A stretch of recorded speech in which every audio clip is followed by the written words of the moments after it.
రేవంతన్న నిగ్గదీసి అడిగే మునగాడు వీడు భూమిన వానైతాడు బీద సాదల ధైర్యం వీడు దొంగ దొరల భరతం పడతాడు మన రేవంతన్న పేద ఇంటికి పండుగ తెస్తాడు సోనియమ్మ దివెనతోని రాహులన్న సైనికుడయ్యి పెద్ద కొడుకై యుద్ధం చెయ్య సిద్ధమాయే రేవంతన్న మూడు రంగుల జెండా బట్టి సింగమోలే కదిలినాడు ఒక్కరు కాంగ్రెస్ సూర్యుడు మన రేవంతన్న నిగ్గదీసి అడిగే మునగాడు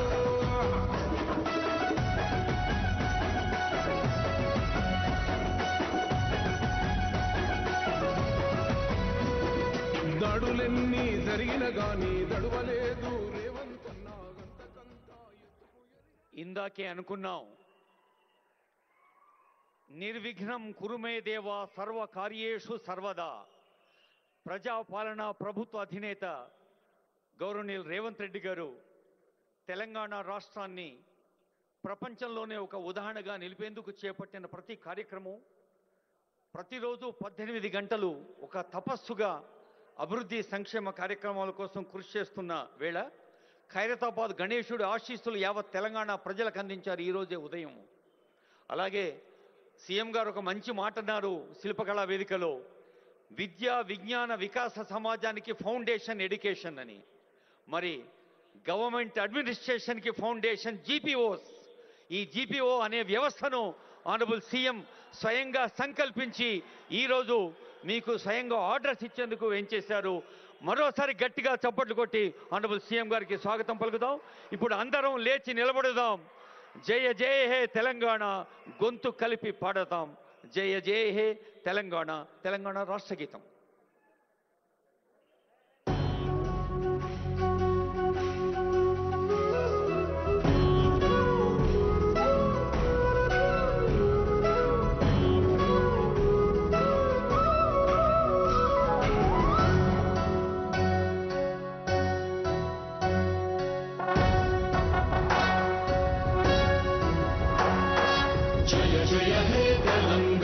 జననీ జయ కేతనం ముక్కోటి గొంతుకలు ఒక్కటైన చేతనం తరతరాల చరిత గల తల్లి నీరాజనం పద పదాల నీ పిల్లలు ప్రణమిల్లిన శుభతరుణం. జయ తెలంగాణ జయ జయ తెలంగాణ జయ తెలంగాణ జయ జయ తెలంగాణ.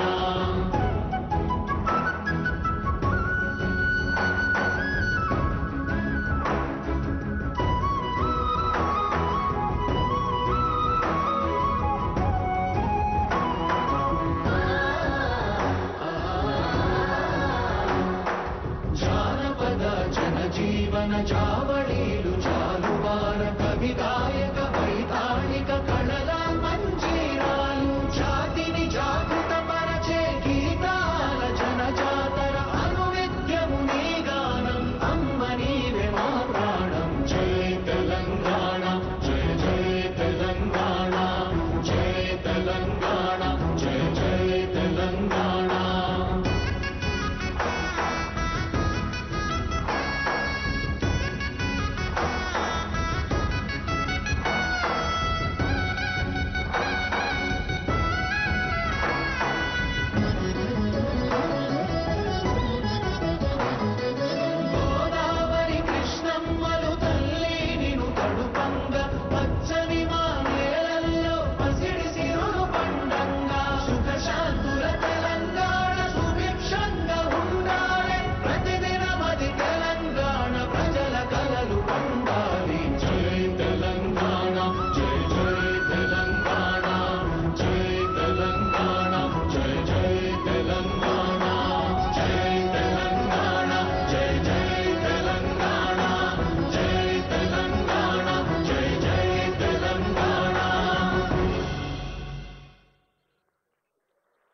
జానపద జనజీవన జావళి తెలంగాణ గీతం.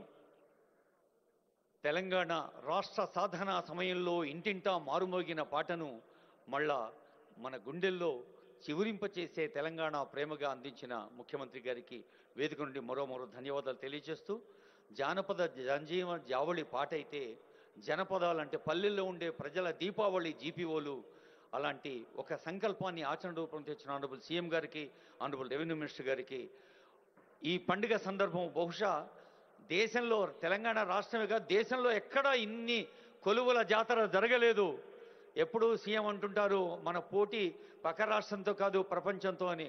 బహుశా ప్రపంచంలో కూడా ఒక 60,000 మందికి ఇలా ఉద్యోగ నియామక పత్రాలు అందించడం అనేది జరగలేదు. కాబట్టి ఈ పండుగ సంబరం మీ చప్పట్లే నాదస్వర వాద్యాలుగా ఒకసారి గట్టిగా మారుమోగిస్తూ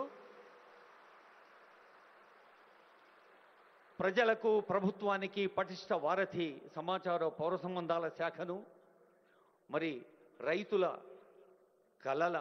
కళల హారతిగా భూభారతిని అందించి నిన్ననే వేలాది మంది సమక్షంలో ఆనరబుల్ సీఎం గారు ఇందిరమ్మ ఇండ్లను ఆ తల్లులకు, చెల్లెలకు అంకితం చేశారు.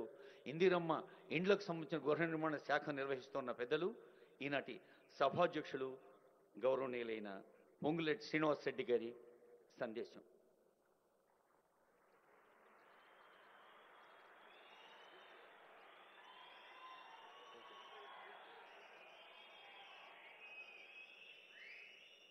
గౌరవనీయులైన ముఖ్యమంత్రి, రెవెన్యూ శాఖ మంత్రి ఎప్పుడు అంటుంటారు, అధికారులు ముందుండి నడుపుతారు మీలాంటి క్షేత్రస్థాయి నుంచి రాష్ట్ర స్థాయి దాకా అధికారులు.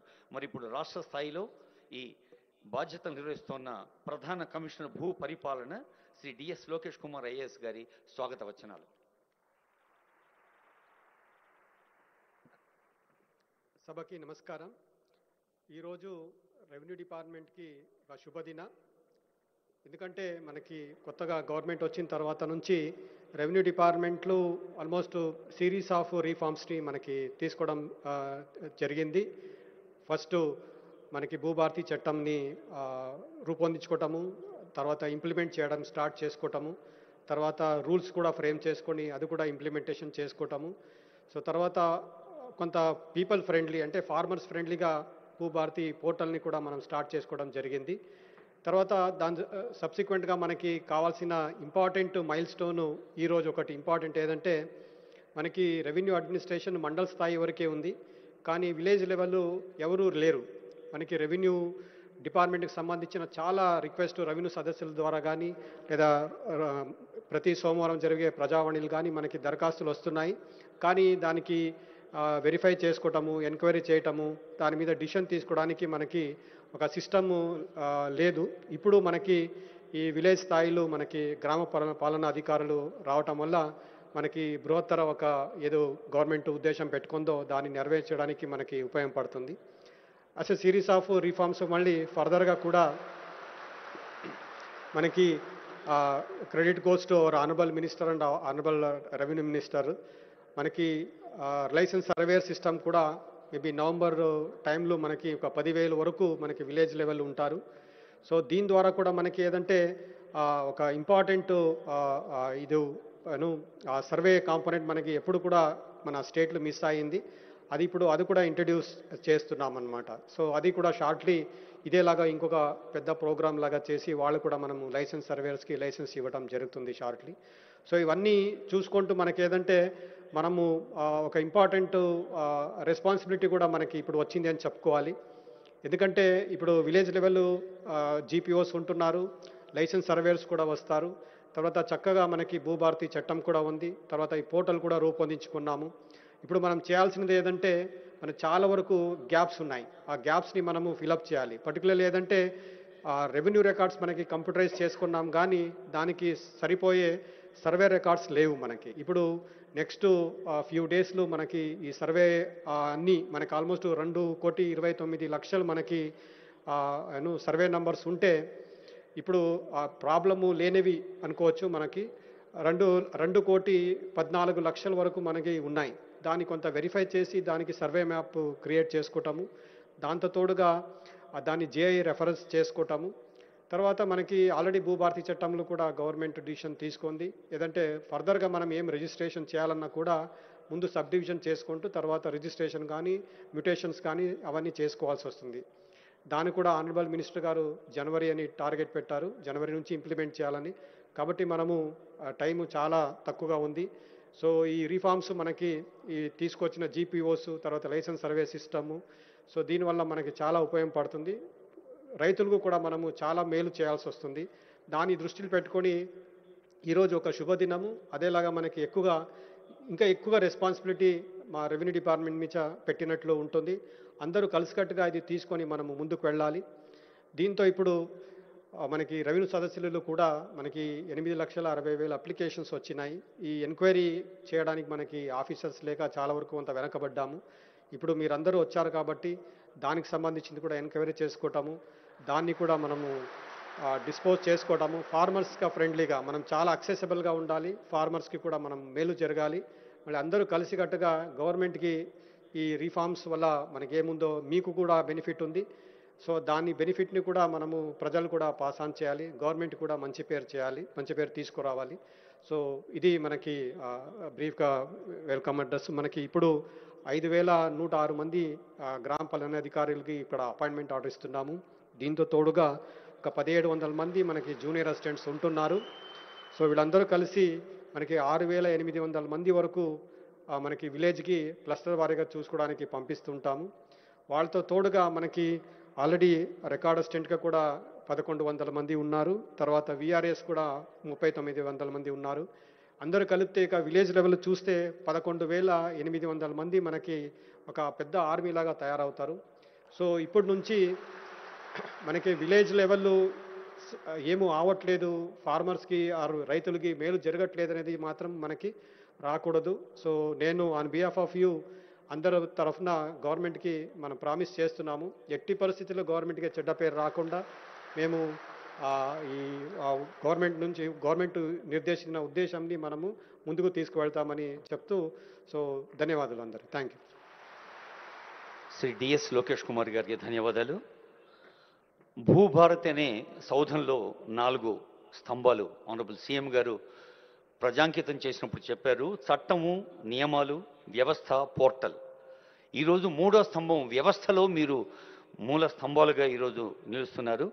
తెలంగాణ ఆశీర్వచనంతో, తెలంగాణ తల్లి ఆశీస్సులతో ఈ భూభారతి కానీ రైతులకు సంబంధించిన అనేక అంశాలపై ఒక ఉద్యమే నహి సిద్ధ్యంతి నా కార్యాణి నా మనోరథ అన్నారు. ఉద్యమంలాగా ముందుకు సాగితే తప్ప కార్యాలు నెరవేరవు. అలాంటి ఉద్యమ వేగంతో సాగుతున్న గౌరవనీయులైన ముఖ్యమంత్రి గారి మార్గదర్శనంలో ఉన్న రెవెన్యూ, గృహ నిర్మాణ, సమాచార, పౌర సంబంధాల శాఖ మంత్రులు, నేటి సభాధ్యక్షులు పెద్దలు పొంగులేటి శ్రీనివాసరెడ్డి గారి సందేశం.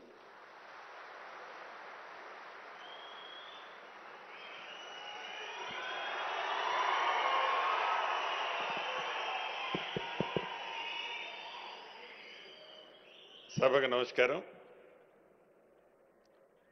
ఈరోజు ఈ కార్యక్రమానికి ముఖ్య అతిథిగా విచ్చేసిన మనందరి అభిమాన నాయకులు, మన ప్రీతమ ముఖ్యమంత్రి గారు గౌరవనీయులు రేవంత్ రెడ్డి గారికి,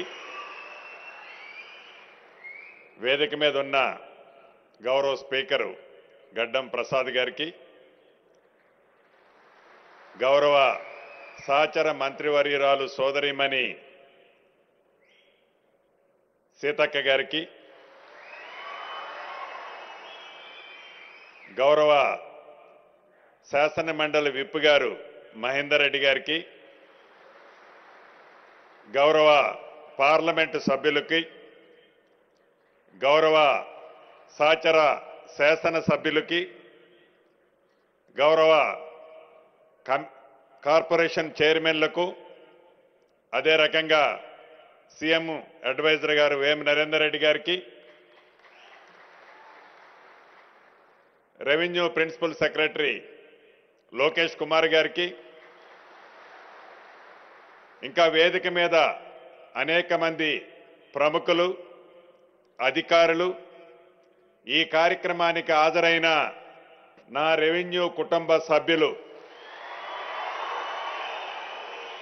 మీడియా మిత్రులు అందరికీ మనస్ఫూర్తిగా హృదయపూర్వక నమస్కారం.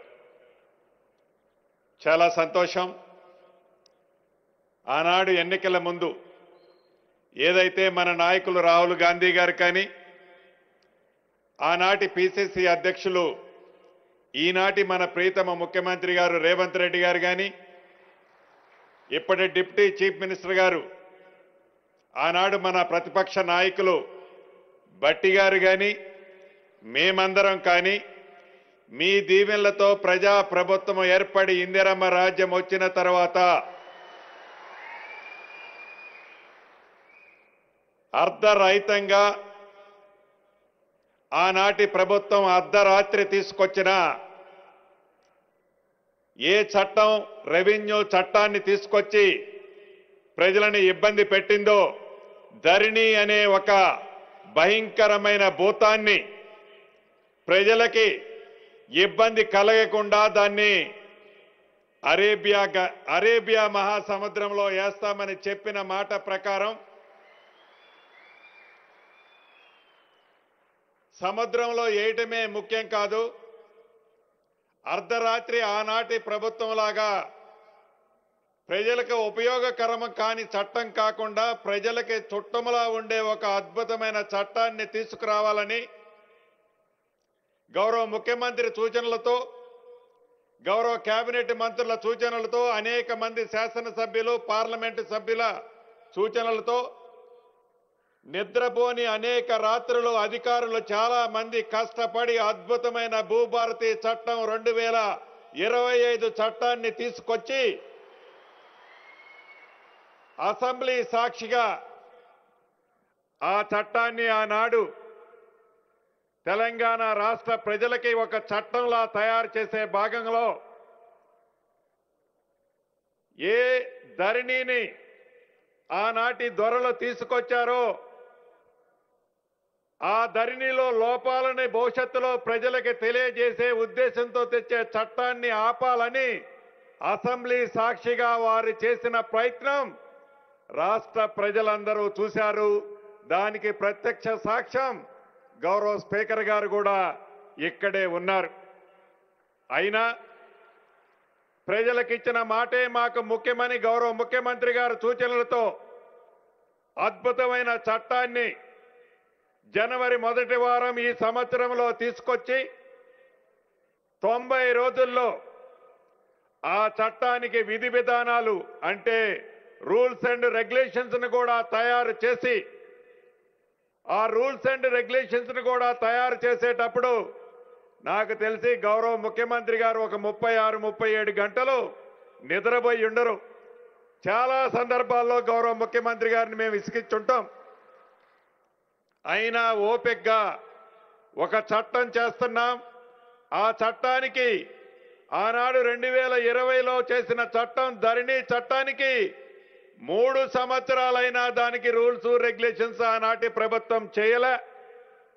కానీ మనము చేసిన భూభారతి చుట్టము లాంటి చట్టానికి 90-92 రోజుల్లోనే అధికారుల కృషితో సహచర కేబినెట్ మంత్రుల సూచనలతో గౌరవ ముఖ్యమంత్రి గారి ఆదేశాలతో రూల్స్ అండ్ రెగ్యులేషన్స్ తయారు చేయటమే కాకుండా ఏప్రిల్ 14వ తారీఖు డాక్టర్ బిఆర్ అంబేద్కర్ గారి జన్మదినాన్ని పురస్కరించుకొని ఈ భూభారతి చట్టాన్ని తెలంగాణ రాష్ట్ర ప్రజలకి గౌరవ ముఖ్యమంత్రి రేవంత్ రెడ్డి గారి చేతుల మీదుగా అంకితం చేసిన సంగతి కూడా మీ అందరికీ తెలిసిందే. చట్టాన్ని అయితే అద్భుతంగా చేసుకున్నాం.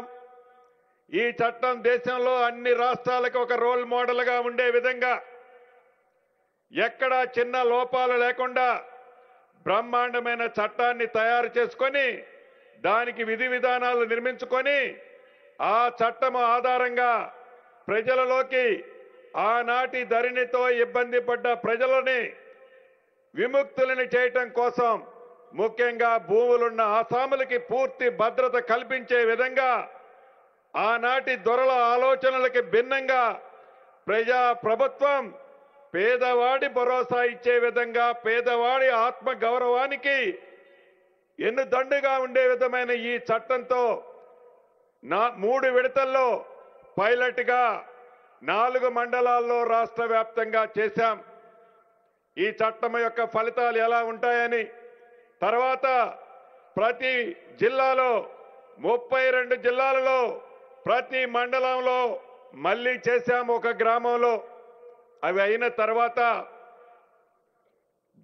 జూన్ 2వ తారీఖు నాడు రాష్ట్ర అవతరణ దినోత్సవం సందర్భంగా రాష్ట్ర వ్యాప్తంగా ఆ ధరణితో ఇబ్బంది పడ్డ రైతన్నలకు భూములున్న ఆసాములకి పూర్తి భద్రతతో ఉన్న ఈ చట్టంతో అప్లికేషన్లు సేకరించడమే కాకుండా గడిచిన ఈ రెండున్నర నెలలలో ఏవైతే ఆనాడు రాష్ట్ర వ్యాప్తంగా 8,65,000 అప్లికేషన్లు వచ్చాయి.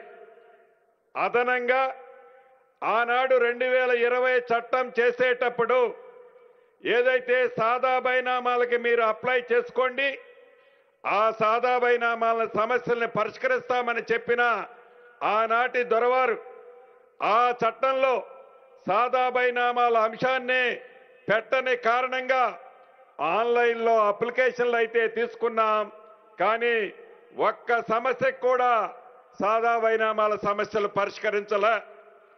దాని ఆధారంగా ఆనాటి దొరవారి ప్రభుత్వంలోనే కోర్టుకి కొంతమంది పిల్లి రూపంలో వేశారు.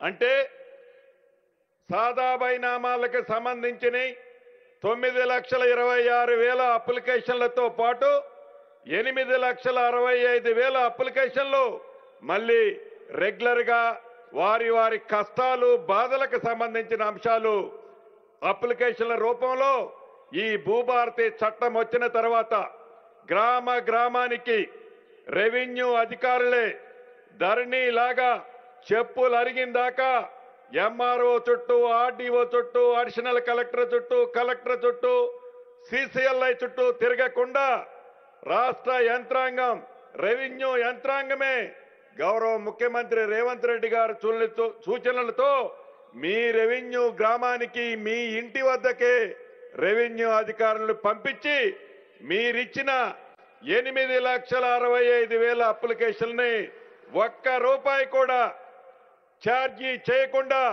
తీసుకోవటం జరిగిందని ఈ వేదిక ద్వారా ఒక్కసారి రాష్ట్ర ప్రజలకి గుర్తు చేస్తున్నాను. అంతేకాదు, వీటిని పరిష్కరించే దాంట్లో భాగంగా 3 అడ్డంకులున్నాయి.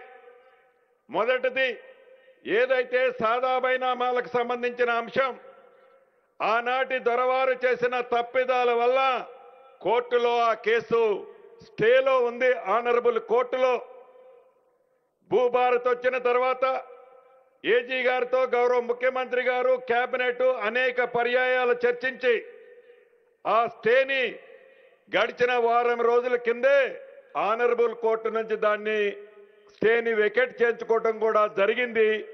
ఆ 9,26,000 అప్లికేషన్లు ఏవైతే ఉన్నాయో దాంట్లో న్యాయపరమైన ఎలిజిబుల్ ఉన్నాయి. తప్పకుండా గౌరవ ముఖ్యమంత్రి గారి సూచనలతో వాటిని పరిష్కరించే కార్యక్రమాన్ని వడివడిగా చేపట్టబోతున్నాం. రెండో అంశం, ఆనాటి దొరవారు చెప్పిన కార్యక్రమం, ఆనాటి దొరవారి మాట వినలేదని అర్ధరాత్రి ప్రతి గ్రామంలో ఉండే రెవెన్యూ వ్యవస్థ, అది విఆర్ఓలు కావచ్చు, విఆర్ఏలు కావచ్చు, వారందరినీ ఒక్క పెన్ను పోటుతో రోడ్డును పడేశారు. ఏ రెవెన్యూ గ్రామంలో రెవెన్యూ వ్యవస్థ లేదు.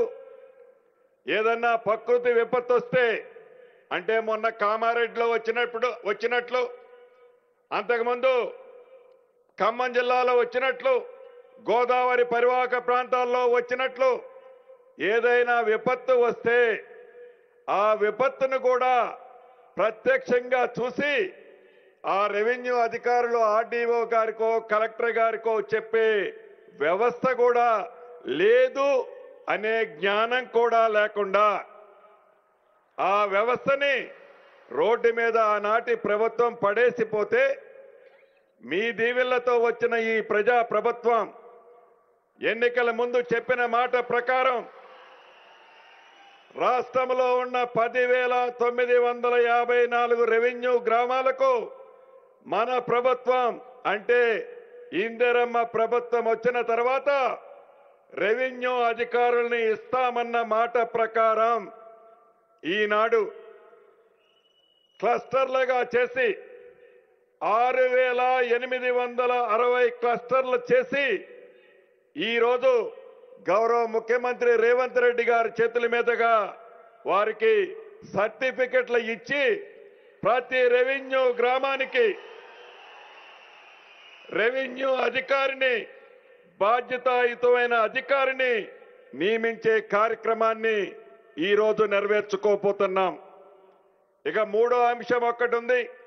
ఇందాక సెక్రటరీ గారు చెప్పినట్లు సర్వేర్ల అంశం ఇది పెద్ద సమస్య. ఒక్క హైదరాబాదు పట్టణంలోనే కాదు, మారుమూల గిరిజన ప్రాంతమైన సీతక్క లాంటి కాన్స్టిట్యున్సీ, ములుగు లాంటి ప్రాంతంలో కూడా ఈ సర్వేర్ల సమస్య తీవ్రమైన సమస్య. గట్టు పంచాయతీలు, భూమి ఎక్కువ ఉందని తక్కువ ఉందని, అన్నదమ్ముల పంచాయతీలు, ఇతరత్ర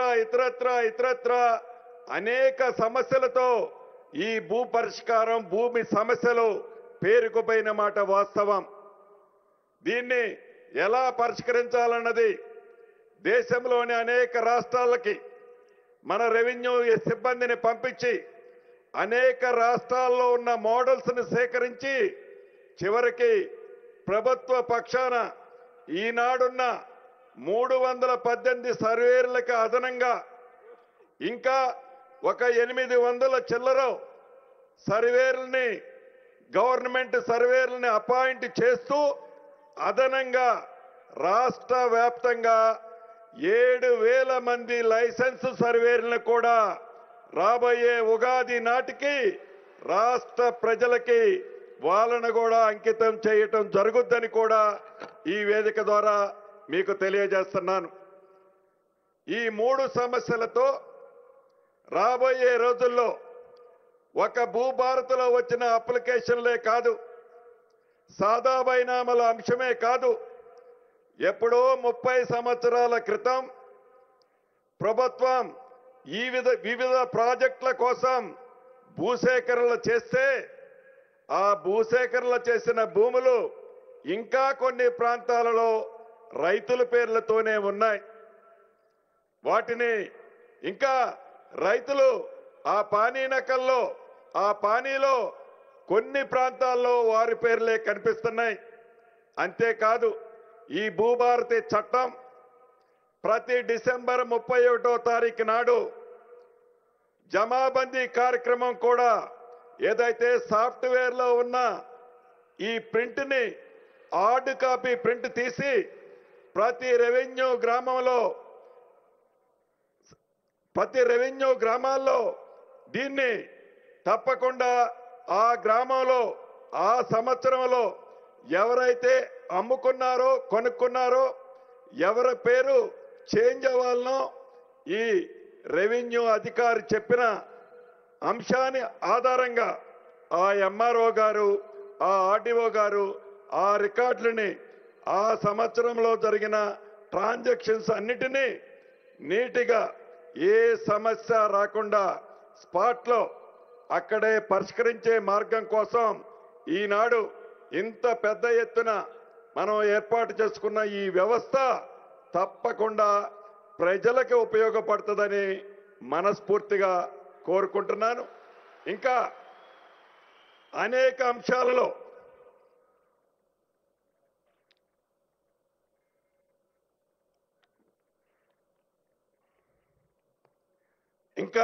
అనేక అంశాలలో ఈ జీపీఓలు ఎవరైతే ఈనాడు నియమిస్తున్నామో రాబోయే రోజుల్లో నియమించుకునే సర్వేర్లు కానీ ఇతరత్ర తప్పకుండా ఈ రాష్ట్ర ప్రజలకు, ముఖ్యంగా రైతన్నలకు ఏ ఉద్దేశంతోనైతే ఈ భూభారతి చట్టం అనే చట్టాన్ని తీసుకొచ్చామో తప్పకుండా చుట్టముల రాష్ట్ర ప్రజలందరికీ కూడా ఉపయోగపడే విధంగా ఒక మంచి ఉద్దేశంతో, ఒక మంచి ఆలోచనతో ఈ ప్రజా ప్రభుత్వం, మన ఇందిరమ్మ ప్రభుత్వంలో మనందరం నాతో సహా భాగస్వాములమయ్యా. మీనాడు రెవెన్యూ డిపార్ట్మెంట్లో మీ అందరితో కలిపి నాతో సహా ఈ వేదిక ద్వారా మనం ఒక సందేశాన్ని రాష్ట్ర ప్రజలకి ఇవ్వాల్సిన అవసరం ఉంది.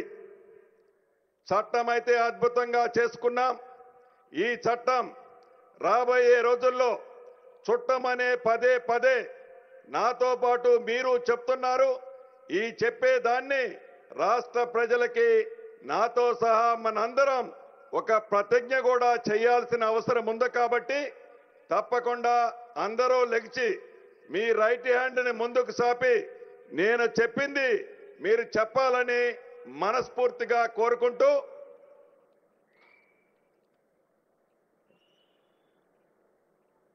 గ్రామ పాలన అధికారిగా ప్రజా ప్రభుత్వంలో ప్రజా సేవకు ప్రభుత్వం కల్పించిన ఒక గొప్ప అవకాశం.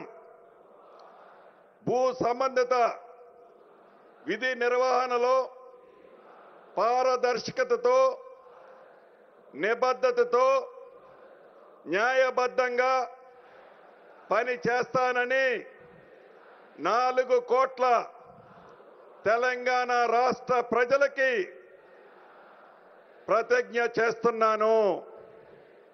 కూర్చోండి అన్న. కాబట్టి రాష్ట్ర ప్రజలు ఏదైతే ఆశిస్తున్నారో మీ అందరి సహకారంతో మీ అందరి ఆశీస్సులతో మీతో పాటు నేను నాతో పాటు మీరు మన ప్రభుత్వానికి మన ప్రజా ప్రభుత్వానికి ఎక్కడ చిన్న మచ్చ కూడా రాకుండా ఉండే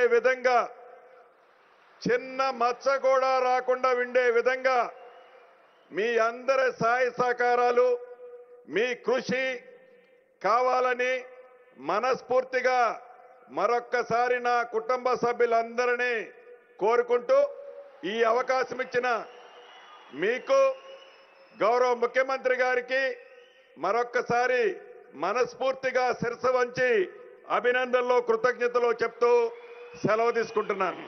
థ్యాంక్ యూ అన్న. ధన్యవాదాలు సార్.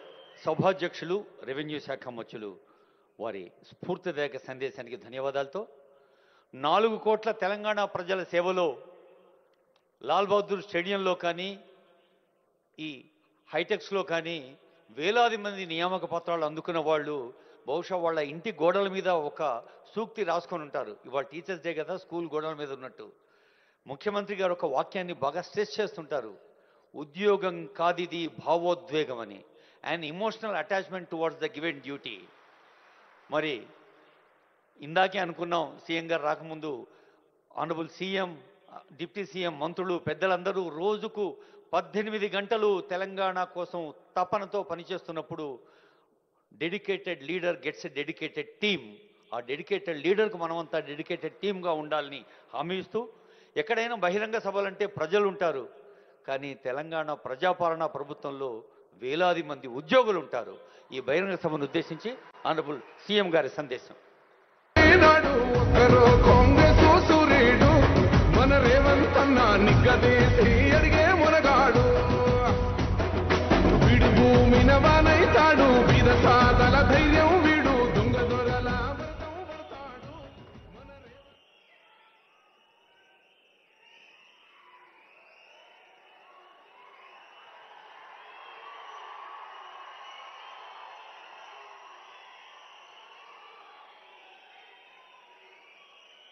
గ్రామ పాలన అధికారుల నియామక కార్యక్రమానికి సభాధ్యక్షత వహించిన మిత్రులు రెవెన్యూ మరియు హౌసింగ్ శాఖ మంత్రివర్యులు పొంగులేటి శ్రీనివాసరెడ్డి గారు, ఈ కార్యక్రమంలో నాతో పాటు ముఖ్య అతిథులుగా విచ్చేసిన శాసనసభ స్పీకర్ గడ్డం ప్రసాద్ కుమార్ గారు, మా సోదరిమణి, మా ఇంటి ఆడబిడ్డ, పంచాయతీరాజ్ శాఖ మంత్రివర్యులు శ్రీమతి సీతక్క గారు, అదేవిధంగా ప్లానింగ్ కమిషన్ వైస్ చైర్మన్ పెద్దలు డాక్టర్ జిల్లెల చిన్నారెడ్డి గారు, శాసన మండలి చీఫ్ విప్ పట్నం మహేందర్ రెడ్డి గారు, పార్లమెంట్ సభ్యులు కేంద్ర మాజీ మంత్రివర్యులు బలరాం నాయక్ గారు, అదేవిధంగా వేదిక మీద ఉన్న శాసన మండలి సభ్యులు, శాసనసభ్యులు, వివిధ కార్పొరేషన్ల చైర్మన్లు, ప్రభుత్వంలో వివిధ హోదాలలో ఉన్న మిత్రులు, అదేవిధంగా వివిధ శాఖలకు సంబంధించిన అధికారులు, ముఖ్యంగా రెవెన్యూ శాఖకు సంబంధించిన ప్రిన్సిపల్ సెక్రటరీ, ఇతర అధికారులు, తెలంగాణ ప్రజలకు రేపటి నుంచి అండగా నిలబడబోయే గ్రామ పాలన అధికారులందరికీ కూడా టీచర్స్ డే సందర్భంగా మీ అందరికీ మనస్ఫూర్తిగా శుభాకాంక్షలు, అభినందనలు.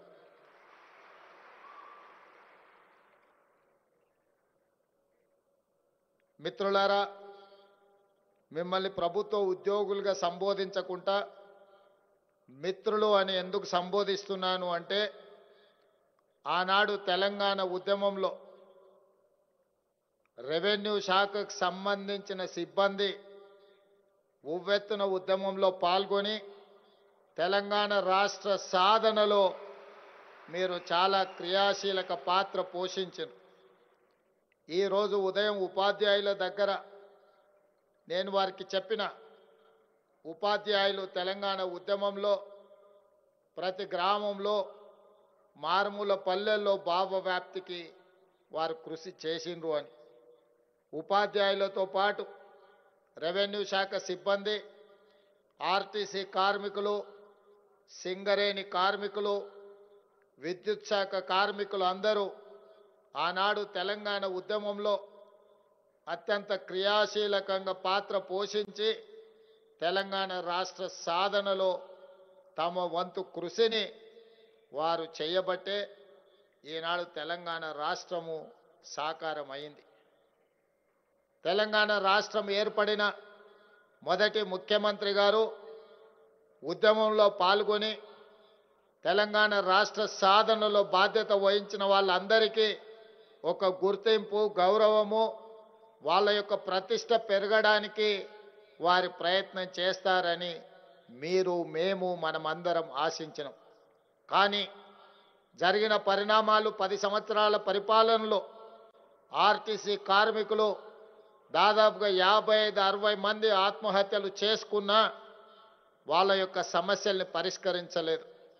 సింగరేణి కార్మికులు దానికి అతీతం కాదు.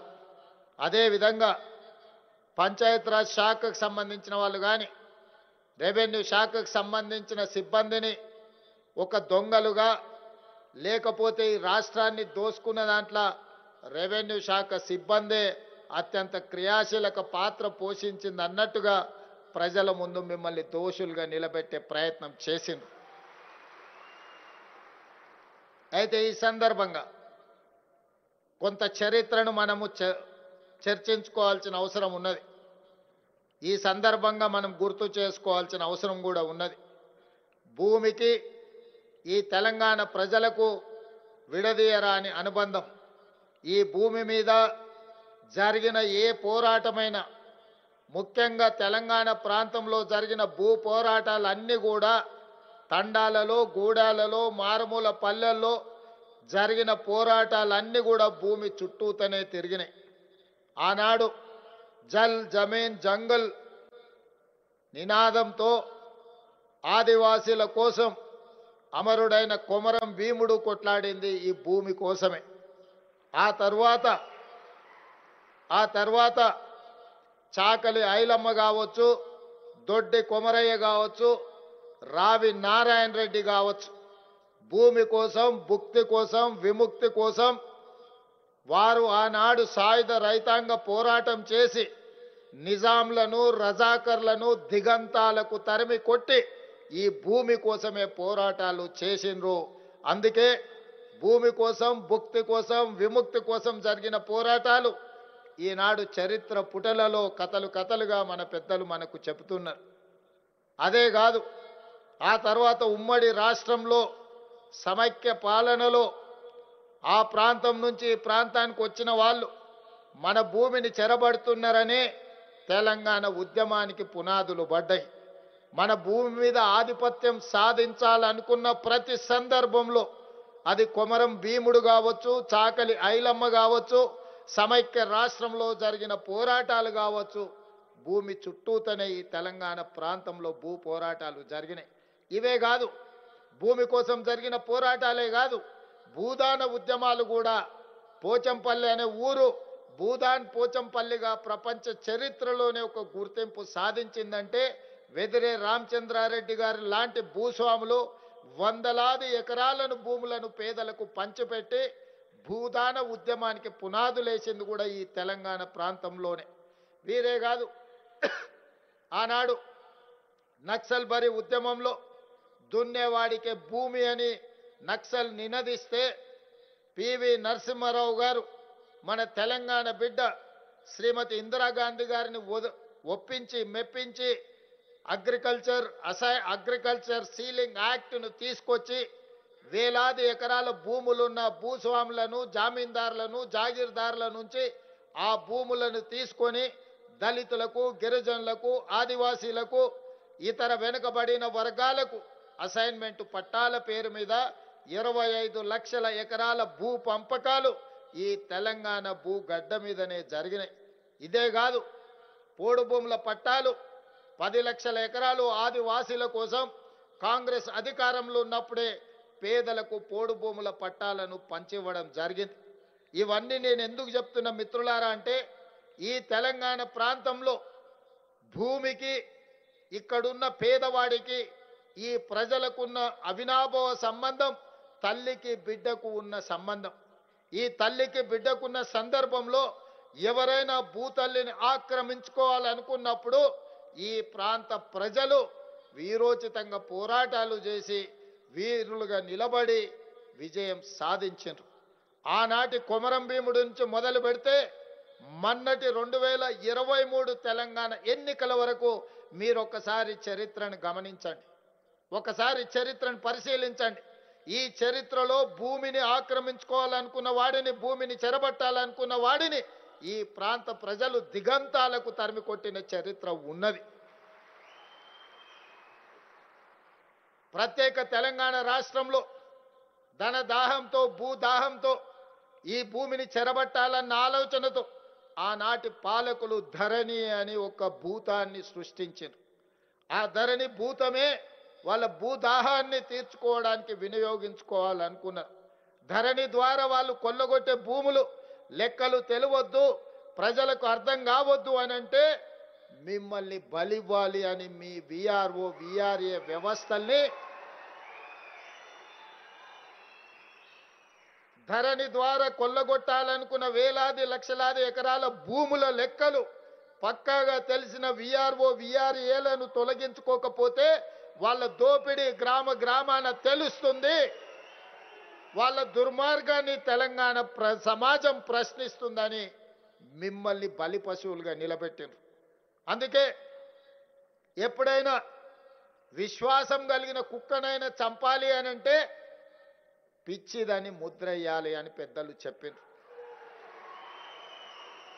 వాళ్ళ దోపిడీకి అడ్డుగా ఉన్న మీరు రేపు వాళ్ళ దోపిడీని ప్రజలకు వివరించే మిమ్మల్ని, విఆర్ఓ, విఆర్ఏ వ్యవస్థల్ని మిమ్మల్ని దోపిడీదారులుగా ఆనాటి నిజాం సర్కార్లో రజాకర్లు ఎట్లయితే గ్రామాల మీద పడి కొల్లగొట్టినరో ఈనాడు రెవెన్యూ సిబ్బంది ముఖ్యంగా విఆర్ఓ, విఆర్ఏలు ఈ గ్రామాల నుంచి కొల్లగొడుతుండ్రు, రైతుల భూములు గుంజుకుంటుండ్రు అని ఆనాటి ప్రభుత్వం మిమ్మల్ని దోషులుగా నిలబెట్టే ప్రయత్నం చేసిండ్రు. మీరు చెప్పినా, మీరు మాట్లాడినా, మీరు కొట్లాడినా వినేవాడే ఆనాడు లేడు. ఆనాడు మిమ్మల్ని నిస్సహాయులను చేసి ఉన్న ఉద్యోగాలను తొలగించి మిమ్మల్ని చెట్టుకొకరిని, పుట్టకొకరిని ఎక్కడ పడితే అక్కడ విసిరేసిండ్రు. ఇదంతా చరిత్ర, ఇది నిజం. మీ కళ్ళ ముందే ఇవన్నీ జరిగినాయి. అందుకే ఆనాడు నేను పాదయాత్ర మొదలుపెట్టినప్పుడు సమ్మక్క సారలమ్మ జాతర సాక్షిగా సమ్మక్క సారలమ్మ ఆశీర్వాదం తీసుకొని సీతక్క తోడుగా పాదయాత్ర మొదలుపెట్టి వివిధ నియోజకవర్గాలు, వివిధ జిల్లాలలో రైతులను కలుసుకుంటూ, పేదలతో మాట్లాడుకుంటూ, వాళ్ళ సమస్యలు తెలుసుకుంటూ ముందుకు వెళ్ళిన ఎవరిని కదిలిచ్చినా అది ప్రభుత్వ ఉద్యోగి అయినా ప్రైవేటు వ్యక్తి అయినా పేదవాడైనా దళితుడైనా గిరిజనుడైనా ఈ ధరణి ఒక భూతంగా మారి మమ్మల్ని పట్టి పీడిస్తుంది.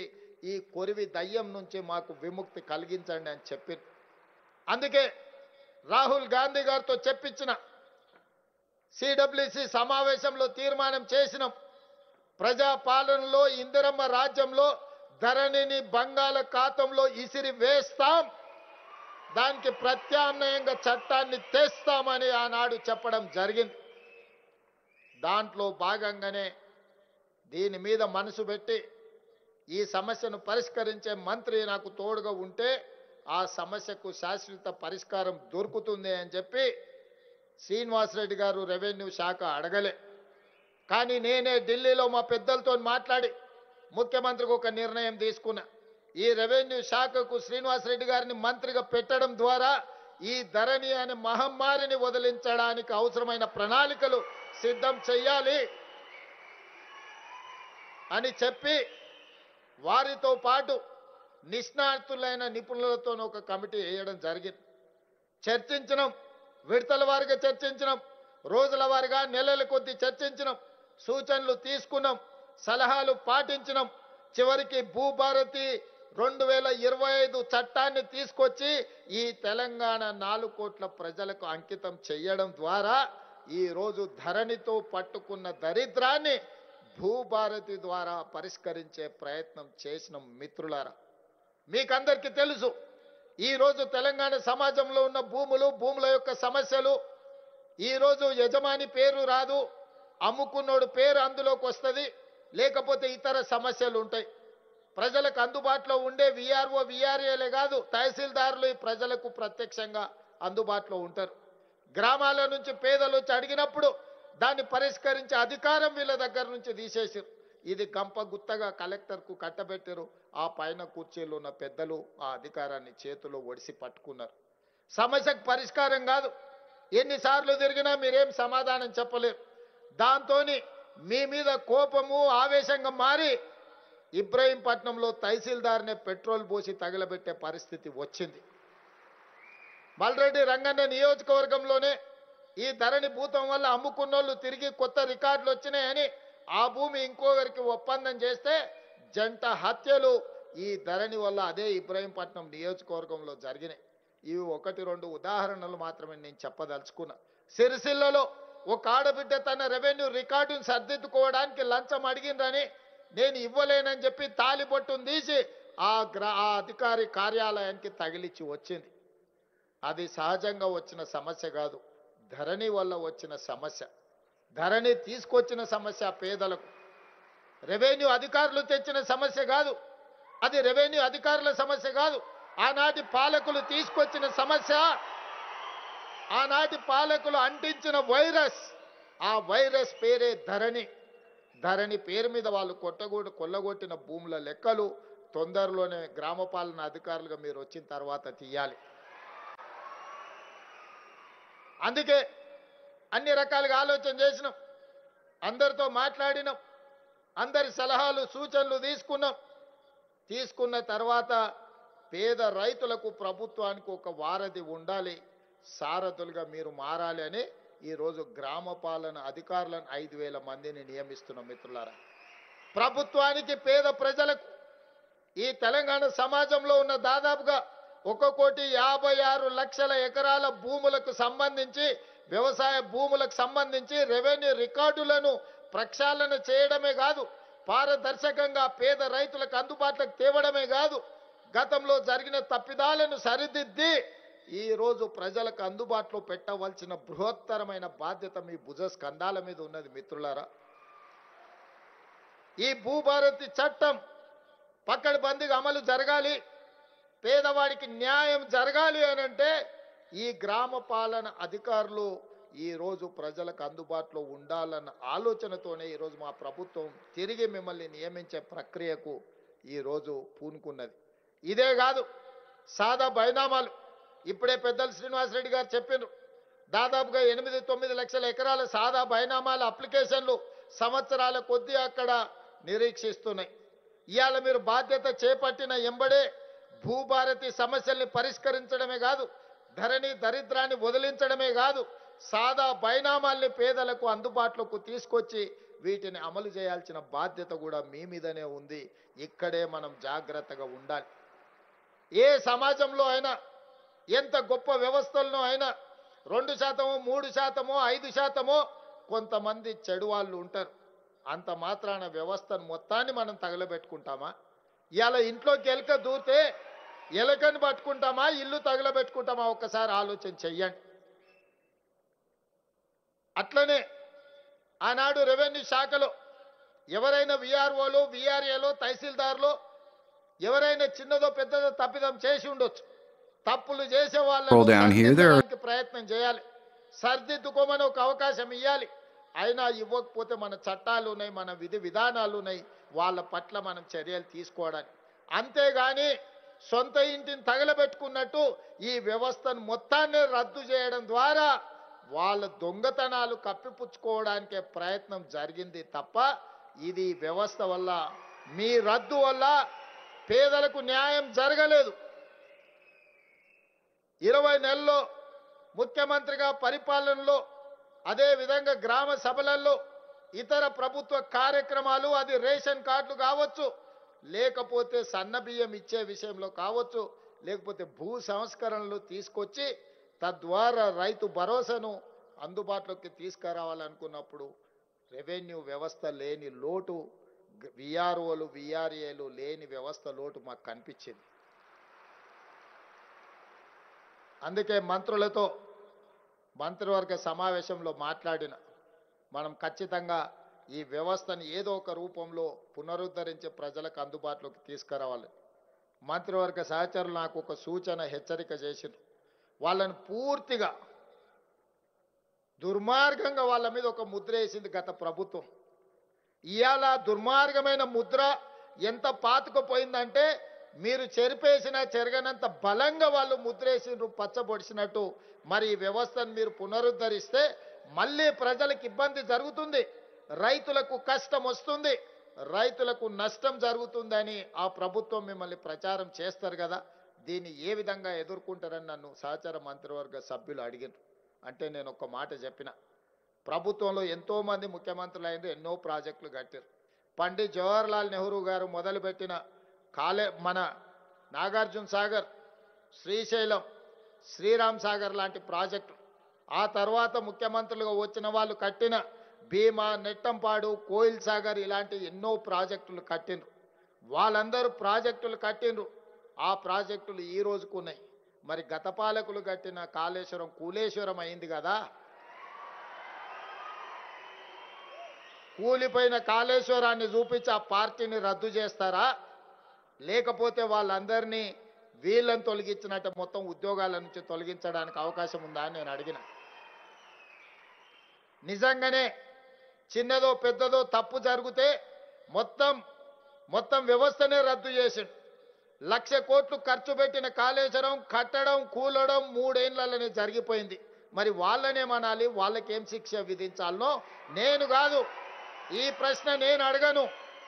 వేలాది మంది గ్రామ పాలన అధికారులు గ్రామాన వాళ్ళే అడుగుతారు, వాళ్ళే సమర్థించుకుంటారు, వాళ్ళే పేదలకు సేవలు చేస్తారు, వాళ్ళే రైతుల సమస్యల్ని పరిష్కరించే బాధ్యత తీసుకుంటారు. ఎందుకంటే ఎంతో వ్యతిరేకత వారు కల్పించిన ఈరోజు మా రెవెన్యూ శాఖ మంత్రి బలంగా వాదించి ఈరోజు ఈ వ్యవస్థను పునరుద్ధరిస్తున్నాడు. ఇవాళ పూర్తి బాధ్యత రెవెన్యూ మంత్రి పొంగులేటి శ్రీనివాసరెడ్డి గారు మీ తరఫున వకాల్తు తీసుకున్నాడు. నాకు వారి పట్ల, మీ పట్ల సంపూర్ణమైన విశ్వాసం ఉన్నది, నమ్మకం ఉన్నది. తెలంగాణ సాధనలో భాగస్వాములైన మీరు, ప్రజాపాలన అధికారంలోకి రావడానికి భాగస్వాములైన మీరు ఈ ప్రభుత్వానికి చెడ్డ పేరు వస్తే నాకు, మీకు, మీ సోదరుడు పొంగులేటి శ్రీనివాసరెడ్డి గారికి కూడా చెడ్డ పేరు కాదా? ఇవాళ అందుకే ఏ చెడ్డ పేరు రాకుండా ఖచ్చితంగా మంచి పరిపాలన అందించి భూభారతి చట్టాన్ని అమలు చేయడమే కాదు, సాదా బైనామాలను కూడా ఎక్కడ వివాదాలకు తావు లేకుండా ఖచ్చితంగా మా గ్రామ పాలన అధికారులు అమలు చేస్తారని మంత్రివర్గానికి నేను హామీ ఇచ్చిన. అందుకే మిత్రులారా, ఈ భూమితో చెలగాట మాడినోడు, ఈ భూమి మీద ఆధిపత్యం చెలాయించాలనుకున్నాడు కొమరం భీము నుంచి మొదలు పెడితే ఈనాటి ధరణి పోర్టల్ తీసుకొచ్చిన వాళ్ళ వరకు ఎవ్వరు కూడా ఈ భూమి మీద ఆధిపత్యాన్ని సాధించలేదు. అది అసాధ్యం, అది అసాధ్యం అని నేను ఈ సందర్భంగా తెలియజేయదలుచుకున్నా. ఏ గతి పట్టిందో నిజాం నవాబులకు, రజాకర్లకు, భూస్వాములకు, జాగీర్దారులకు, జమీందారులకు ఆనాటి సాయుధ రైతాంగ పోరాటంలో ప్రజలు ఏ విధంగా గుణపాఠం చెప్పినరో ధరణి ముసుగులో దోపిడీకి పాల్పడాలనుకున్న వాళ్ళకు కూడా ప్రజాస్వామ్య పద్ధతిలో ఈనాడు మీరు గుణపాఠం చెప్పినరు. అందుకే ప్రజాపాలన వచ్చింది. ఇందిరమ్మ రాజ్యంలో మళ్ళీ మీ కొలువుల జాతర మొదలైంది. అందుకే ఇది మీ ఆత్మ గౌరవానికి సంబంధించిన సమస్య. ఇది ఉద్యోగం కాదు, ఇది భావోద్వేగం. మిమ్మల్ని చాలా సమాజం ముందు దోషులుగా నిలబెట్టే విధంగా చిత్రీకరించారు. ఇవాళ వాళ్ళకున్న అధికారాన్ని, ఆ రోజు ఉన్న టీవీలు, పేపర్లను అన్నిటిని అడ్డం పెట్టుకొని మీ మీద రోజుల కొద్దీ విష ప్రచారాలు కల్పించి మిమ్మల్ని దోషులుగా తెలంగాణ సమాజం ముందు నిలబెట్టే ప్రయత్నం చేసిండ్రు. ఒక రకంగా ఈ తప్పుడు ప్రచారం బలంగా ప్రజల మెదళ్లలో నాటుకుపోయే విధంగా ఈ విష ప్రచారాన్ని ఆనాటి పాలకులు కల్పించారు. అందుకే మిత్రులారా, జాగ్రత్తగా ఉండండి. ఈ రోజు సమయస్ఫూర్తితో, సంవయనంతో మనం అందరం వ్యవహరించాలి. రేపు జరగబోయే కార్యక్రమాలలో మీరు క్రియాశీలక పాత్ర పోషించాలి. గతంలో ఏదైతే మన మీద ముద్ర వేసిండ్రో ఆ ముద్రను తొలగించుకోవడమే కాదు, ముద్ర వేసిన ఆనాటి పాలకులు తప్పుడు విధానాలు, ధరణి పేరు మీద పాల్పడ్డ దోపిడీలను ప్రజలకు వివరించే విధంగా మనందరం ఈనాడు ప్రతిజ్ఞ చెయ్యాలి. ఉద్యోగం ఇది కాకపోతే ఇంకొకటి వస్తుంది, మీకు ఇంకో అవకాశం కాకపోతే జీవితంలో ఇంకో అవకాశం వస్తుంది. కానీ మన మీద పడ్డ మచ్చను చెరుపుకునే అవకాశం అరుదైన సందర్భాల్లోనే వస్తుంది. ఇవాళ రెవెన్యూ శాఖ మీద పడ్డ మచ్చను చెరుపుకునే అవకాశం మీ 5,000 మంది చేతుల్లోనే ఉంది. అందుకే మిత్రులారా, గ్రామాలకు వెళ్ళండి, ప్రజా సమస్యలు తెలుసుకోండి, వాటిని పరిష్కరించండి. ప్రభుత్వం మీకు అండగా నిలబడుతుంది. ప్రభుత్వం మిమ్మల్ని భుజం తట్టి ప్రోత్సహిస్తుంది. మీరిచ్చిన సూచనల్ని ప్రభుత్వం తీసుకుంటుంది, ప్రజా సమస్యల్ని పరిష్కరిస్తుంది. మీ మీద, మన మీద పడ్డ మచ్చను పరిపాలన చెయ్యలేడు అని నా మీద చేస్తున్న ఆరోపణ, పరిపాలనలో అవినీతికి పాల్పడతారని మీ మీద చేస్తున్న ఆరోపణ తప్పు అని నిరూపించాల్సిన బాధ్యత మన అందరి మీద ఉంది. నిరూపిస్తామని చెప్పి పెద్ద ఎత్తున చప్పట్లు కొట్టి వాళ్లకు హెచ్చరిక జారీ చేయండి అని మీ అందరి దగ్గర కోరుకుంటూ సెలవు తీసుకుంటున్న. ధన్యవాదాలు మిత్రులారా. ఎంతో ఉత్సాహంగా, ఆనందంగా కొలువుల పండగ, నిజంగానే పండగ అన్నట్టు స్పందిస్తున్న మీ అందరికీ ధన్యవాదాలు. ఆనరబుల్ సీఎం రేవంత్ రెడ్డి గారు ఆత్మ గౌరవాన్ని రెట్టించేలా, ఆత్మవిశ్వాసం పెంపొందించేలా కొలువుల పండుగ సంకల్పించారు. అందుకు మీరు అద్భుతమైన ఉత్సాహంగా స్పందించారు. మరోమారు అందరికీ హృదయపూర్వక శుభాకాంక్షలతో ఇప్పుడు గౌరవనీయులైన సీఎం గారి చేతుల మీదుగా లాంఛనంగా కొంతమంది యువతీ యువకులకి, కొంతమందికి నియామక పత్రాలు అందజేస్తుంది వేదిక. ఈ శంకర్, నల్గొండ జిల్లా నుంచి. ఇందాక ఆనరబుల్ రెవెన్యూ మినిస్టర్ గారు ప్రతిజ్ఞ చేయించారు. మరి డెడికేషన్తో, డెడికేటెడ్ సర్వీస్తో మనం వ్యక్తి స్థాయిలో, కుటుంబ స్థాయిలో పనిచేస్తూ రాష్ట్రానికి మంచి పేరు తెచ్చేందుకు బాధ్యత వహిస్తామన్నాం. ఇప్పుడు చదువు విక్రమ్ గారు, కరీంనగర్ జిల్లా. శంకర్కు శుభాకాంక్షలు. తర్వాత విక్రమ్ శుభాకాంక్షలు. దిడ్డి మౌనిక, వికారాబాద్.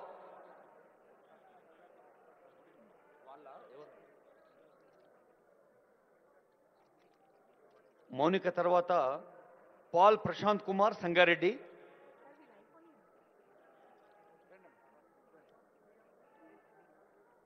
తర్వాత ధన్వంత్ ప్రియాంక సిద్ధంగా ఉండాలి. మనలో చాలామంది ఉద్యోగులకు అపాయింట్మెంట్ నుంచి రిటైర్మెంట్ దాకా మన ఇమీడియట్ బాసుల్ని చూస్తాం, లేదా కొంచెం పై బాసులు చూస్తాం. ఈరోజు మీరు మొత్తం రాష్ట్రాన్ని చూస్తున్నారు. ఇక్కడ ఆనరబుల్ సీఎం గారు, మన మినిస్టర్, అలాగే సీనియర్ మోస్ట్ ఆఫీసర్స్. ఇదొక పండగ నిజంగా. ప్రియాంక గారి తర్వాత శివరంజని, తర్వాత శ్రీనివాస్ సిద్ధంగా ఉండాలి.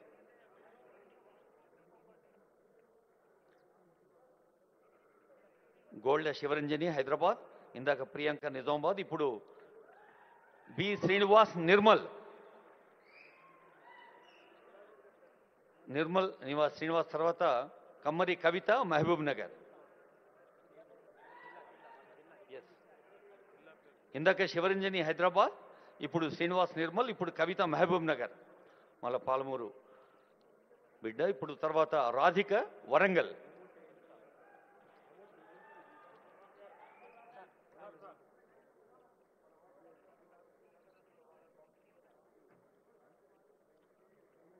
తర్వాత ఖమ్మం నసరుద్దీన్ బాబా రెడీగా ఉండాలి. వరంగల్ రాధికకు శుభాకాంక్షలు. ఖమ్మం జిల్లా నసరుద్దీన్ బాబా షేక్ ఖాజా నసరుద్దీన్ బాబా గారు. తర్వాత రంగారెడ్డి కొత్వాల్గడ్ గణేష్ గారు. తర్వాత రమేష్ బాబు రెడీగా ఉండాలి.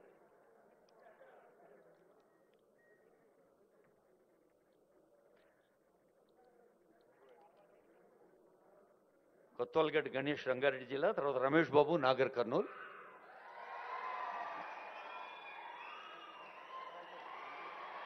గౌరవనీయులైన రెవెన్యూ శాఖ మంత్రులు ఆనరబుల్ సీఎం గారికి మన రెవెన్యూ కుటుంబం తరఫున ఆత్మీయ సన్మానం చేస్తారు ఆనరబుల్ మినిస్టర్ ఫర్ రెవెన్యూ.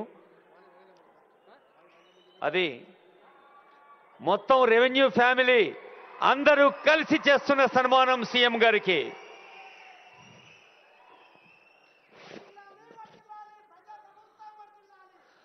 గౌరవనీయులైన ముఖ్యమంత్రి గారు ఇప్పుడు స్టేజ్ మీద కనిపిస్తున్నారు మనకు RRR రెవెన్యూ రేవంత్ రెడ్డి కదా.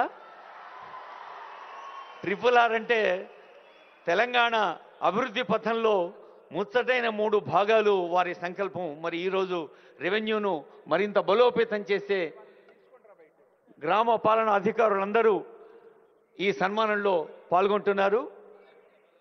రెవెన్యూ విభాగానికి చెందిన వివిధ సంస్థల ప్రతినిధులు, వివిధ ఉద్యోగ సంఘాలు,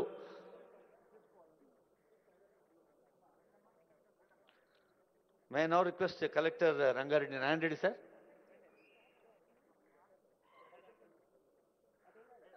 రంగారెడ్డి కలెక్టర్ నారాయణ రెడ్డి గారి తరఫున పెద్దలు లోకేష్ కుమార్ గారు, మకరంద్ గారు, మరి సీనియర్ ఆఫీసర్స్ అందరి తరఫున మీ అందరికీ హృదయపూర్వక శుభాకాంక్షలు.